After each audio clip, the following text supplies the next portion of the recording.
virtual credit card bill. We'd like you to contact all your senators. I'm Executive Director Kevin Robertson, and this is the KDA Video Minute for Friday, March 13th.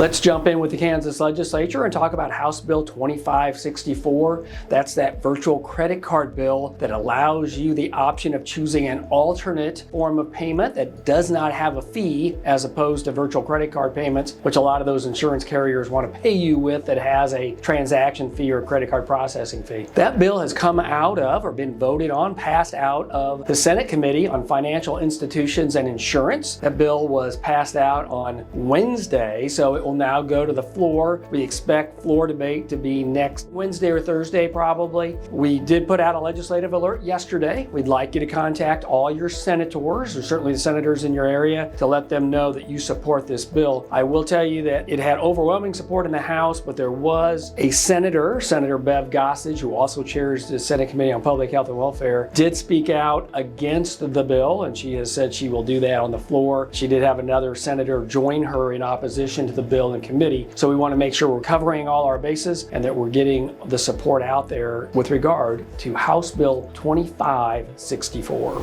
Also, we've talked again weekly on the Medicaid increases that we're working with the legislature on, that $6 million increase right now that's in the House Appropriations budget. As we've discussed, that is now in a conference committee with the Senate. So starting on Tuesday, the House and Senate started hammering out the differences between the House budget and the Senate budget. So we'll again keep you up to date as we continue to work to keep Medicaid increases in the budget. Friday is the deadline for bills to be out of their opposite house. So again, we've talked about those deadlines before. We had the House of Origin deadline a few weeks back. Now the opposite house means, again, our House bill needs to be out of the Senate and on its way into a conference committee where we'll have another week to work the bill and get it through. With all the activity of the legislature, I want to remind everyone that there are a couple bills that are still out there. They remain dead at this moment, but we do monitor them regularly. Senate Bill 432, that was the 20% bill repeal, so that's still dead. That's a good thing. Also, the bill that would have banned fluoride has had no activity and is basically dead as well. But we do keep our eyes on those issues to make sure they don't pop up in other bills or other legislation. I want to remind everyone that has not paid, and there are a few of you that have not paid your 2026 dues, that March 31 is the hard cutoff for dues. So if you have not paid, please do so. You will notice that you've been probably inundated with some statements. Recently, again, this week, we mailed a final notice in paper. We're sending you some emails. You're going to probably get a text from us because we just want to make sure that everyone has an opportunity to pay their 2026 dues that wants to continue on with their commitment to the Kansas Dental Association. And we hope that you all choose to do that. And if you have questions or concerns, please contact me at the KDA office. If you have issues with paying your bills, you can talk to Melissa at the KDA office. She handles that, or email her at melissa@ksdental.org. The Kansas Dental Association participates in many activities over the course of the year, and one of those has to do with supporting students as they maybe look at dental field. The KDA, as a result of our workforce grant through the Kansas Dental Charitable Foundation, we're able to sponsor and participate in the UMKC PreDental Symposium. So that is an activity that UMKC puts on every year. The KDA sponsors that. We provide sponsorship support. We have staff that go and address the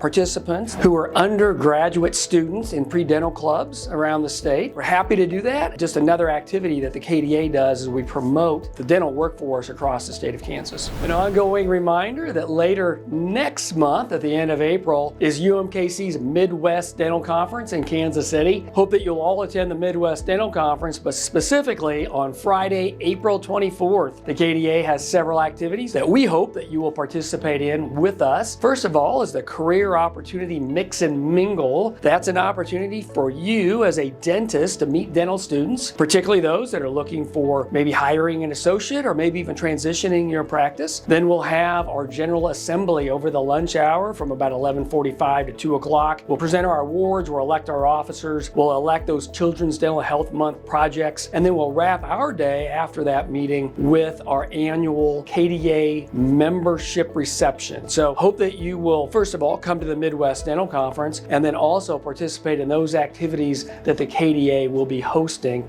on Friday, April 24th. I hope next week that you will have a fine St. Patrick's Day on Tuesday, and that wraps this edition of the KDA Video Minute.